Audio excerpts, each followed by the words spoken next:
football field. Take a look. So, Paul, what I've seen of McCarroll, this quarterback for Helena High, he is a darn good one, and I would be surprised a bit if he went to a major college.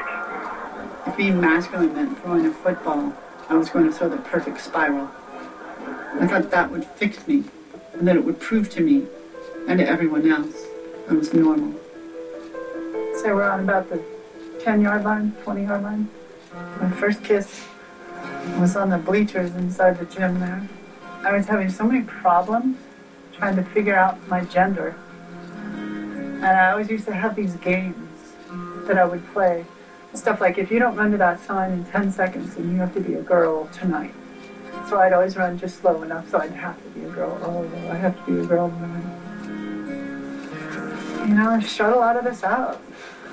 I guess I'm here to bring it back somehow.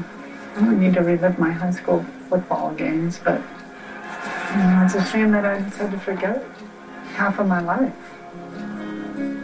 You know, as I was watching the tape of you, I don't know if any of you all felt this too, but as I was watching the tape of you and hearing the broadcaster talk about the thing, I was thinking, there have been so many, and I know some of you are watching right now, people who have grown up in smaller communities, who have gone on and married and done the thing that society said that they should do, and are leading really miserable lives right now because they didn't have the courage to, you know, to say, this isn't who I am.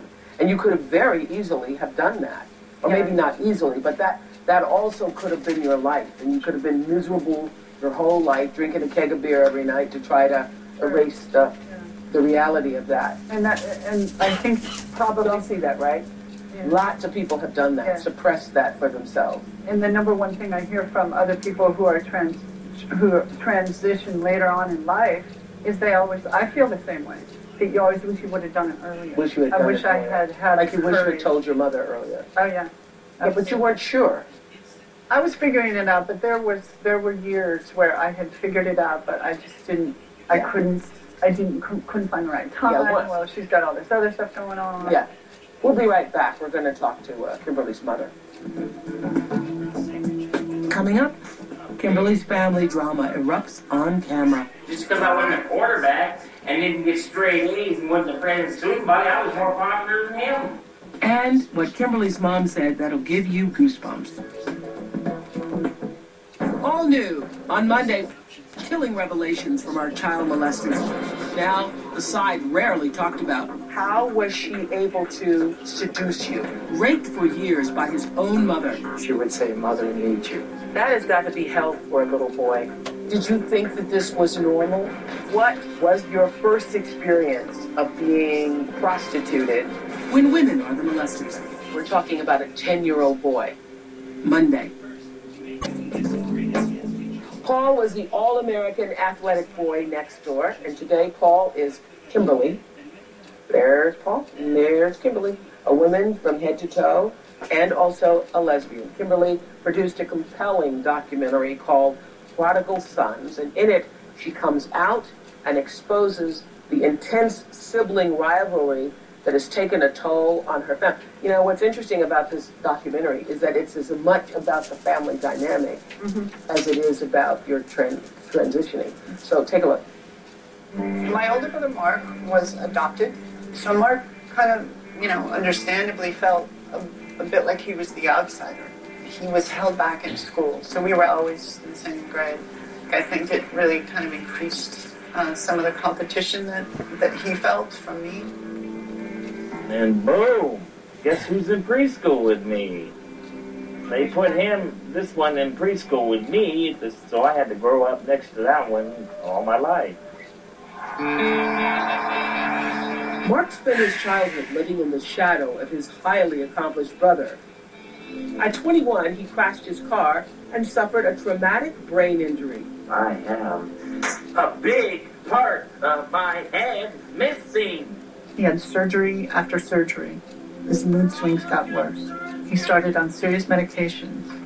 His short-term memory began to fade, and he started clinging to the past more than ever. I was popular. I didn't want to turn into a boy. I was popular. I high school. Just because I wasn't a quarterback and didn't get straight A's and wasn't a president's student body, I was more popular than him. I was good looking, I had top-notch chicks, I did the normal. Not the... What does that have to do with tonight? You know, there's a woman and a man. And when you have the good Lord and you read the Bible, no, you read a Bible.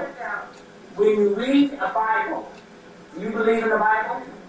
Do you? It felt like Mark would have given anything to be the man I'd have given anything not to be. We were both haunted by the same ghost. So Kimberly's mom, Carol, is here. So how did that confrontation end that we see there on film? Not well. Someone called 911. Mm-hmm. And they responded. Mm-hmm. And it was Christmas. It was Christmas Eve. Mm-hmm. And it was not a Christmas Eve that you want to remember. Mark was taken to jail. Mm-hmm. Tell me this. Even before he had the car crash, which I think he was 21 when that happened, right? Mm-hmm. Even before that, there was all of this anger, jealousy about you being the golden boy and him having to live in your shadow. Mm-hmm. And it just got exacerbated after the accident. Is that correct? I think so, yeah. I mean, with a traumatic brain injury, impulse control is you know, that's what happens. You just say whatever's there. Mm-hmm. And so I think that a lot of that was in place, but the traumatic brain injury just kind of took the lid off. Did you feel it? Did you feel the sibling rivalry growing up? Oh, yeah. Obviously, yeah. It was always there. That I was aware of. Okay. You were aware of that. And how did it... I wasn't aware of the other, but the sibling rivalry was just so there. Intense. Always present. Yes, always. Always. And did you think it was because Mark was adopted and knew it?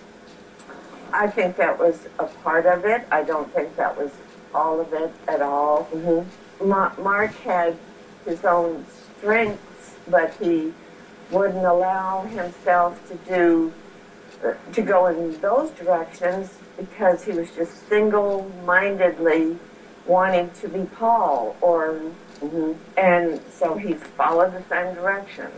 So, you know, as I sit here talking to you, you know, being very open-minded of what you represent, I am also aware that there are, no doubt, millions of people watching throughout the world who are also feeling exactly as your brother Mark was talking about. Do you believe in the Bible? What does the Bible say about this? And how do you reconcile your religious beliefs with your son now becoming your daughter? You know, with me it was never a question of, do I believe in the Bible? I believe in my child.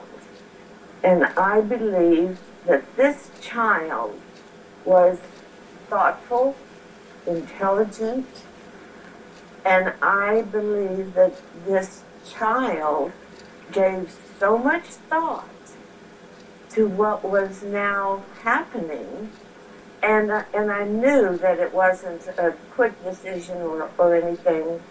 So more than, I just knew that this was a decision that was painfully arrived at. Okay, we'll be right back. Coming up, Kimberly's mom kept her son's sex change a secret for a year, even from her own husband. We'll talk about that next. This was a decision that was painfully arrived at is the title for the next song, using the guitar chords E minor, A, and C. This was a decision. This was a decision. This was a decision. This was a decision that was painfully arrived at. Ooh. This was a decision that was painfully arrived at. This was a painful decision arrived at. A decision painfully arrived at. Was he gonna remain a man or become a woman? A woman. A woman that would change his life.